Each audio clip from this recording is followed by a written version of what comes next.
Olá, nós vamos seguindo o nosso estudo que estamos fazendo na carta que Paulo escreve a Tito. Antes eu quero agradecer você que todos os dias nos acompanha aqui. Fico sempre muito feliz com os comentários, com a sua participação. Se você não é inscrito ainda, se inscreva no canal, deixe o seu joinha aí, faça o seu comentário.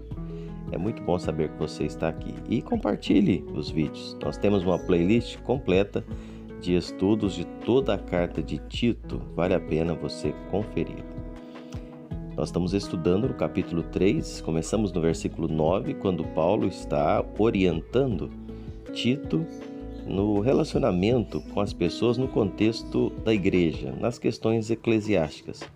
Nós falamos que ele começa exortando para que ele possa evitar discussões sem proveito, depois falando da disciplina de pessoas facciosas que existiam na igreja, pessoas que gostavam de criar divisões, e agora Paulo já vai caminhando para um encerramento da carta. Ele vai falar com Tito para encontrar com Paulo lá em Nicópolis.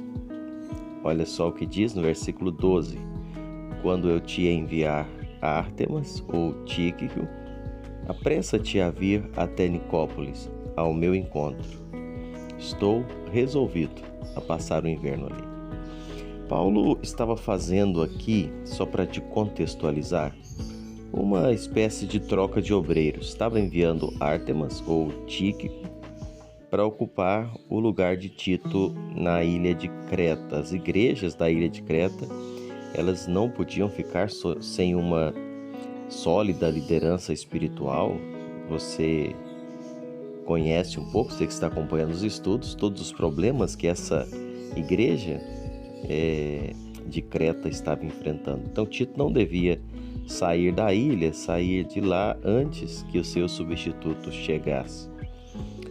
Depois nós vemos Paulo encaminhando Zenas e Apolo. Versículo 13, Paulo prossegue assim: encaminha com diligência Zenas, o intérprete da lei, e Apolo, a fim de que não lhes falte coisa alguma. Se olhar aqui, Paulo começa a falar para Tito agora para prover os donativos, os recursos para esses dois obreiros, nessa obra itinerante que eles estavam realizando. Possivelmente, e aqui são conjecturas, foram eles os portadores dessa carta que Paulo escreve a Tito. Então Paulo diz que as igrejas de Creta deveriam suprir as necessidades nessa viagem, que eles estavam para iniciar. Sobre esses dois homens, Apolo, ele era um mestre bem conhecido na igreja. Você vai ver falando sobre ele lá em Atos 18 e 24. Mas sobre Zenas nós não sabemos nada. A palavra diz apenas que era um intérprete da lei. A palavra grega usada, a palavra nômikos, é a mesma que se usa para descrever escriba. Então talvez ele fosse um rabino judeu que se converteu a Cristo, ou um advogado. Se fosse realmente um advogado, seria o único advogado mencionado aqui no Novo Testamento. Enfim, mas só para nível de informação. O apóstolo Paulo, ele quer agora estimular os crentes à prática das boas obras. No versículo 14, você encontra essa observação de Paulo.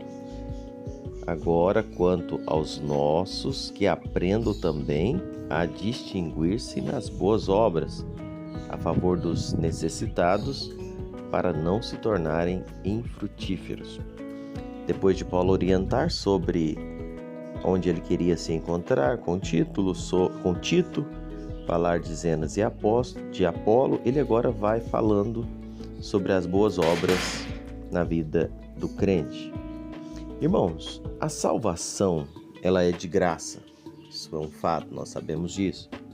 Mas ela é demonstrada pelas obras. Recebemos a salvação de graça, mas a recompensa é recebida pelas obras. Aqueles que foram objetos do amor de Deus devem agora abrir o coração para os necessitados. Aqueles que receberam o derramamento abundante do Espírito devem ser frutíferos na prática de boas obras. Isso é uma observação extremamente importante. Os cristãos não devem apenas trabalhar para suprir as suas próprias necessidades, mas também para que possam ter algo para suprir outros. São as boas obras para as quais nós somos chamados. E volto a dizer, não que façamos elas para ser salvos, mas ela é uma demonstração da salvação que temos.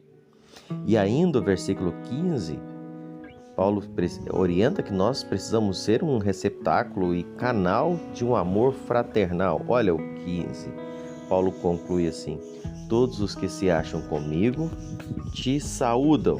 Saúda quantos nos amam na fé. A graça seja com todos vós.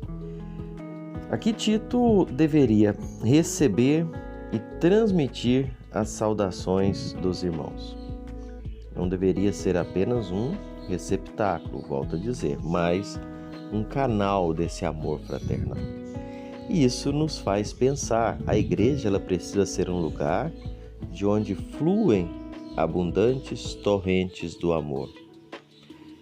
Podia usar aquela figura do Mar Morto, muito conhecida, né? Nós não somos um mar morto que só recebe as águas e as retém, mas nós somos um mar da Galileia que recebe e distribui.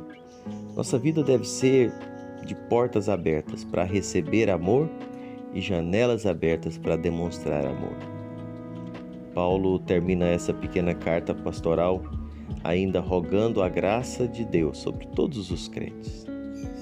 John Stott, num dos seus livros, ele se pronuncia de uma forma correta ao dizer que Paulo, quando fala das bênçãos, está olhando para além de Tito, mas para todos os membros da igreja cretense ali e também para todos os que posteriormente iriam ler a sua carta. Você observa isso na parte B do versículo 15. A graça é a fonte da vida e é melhor do que a vida.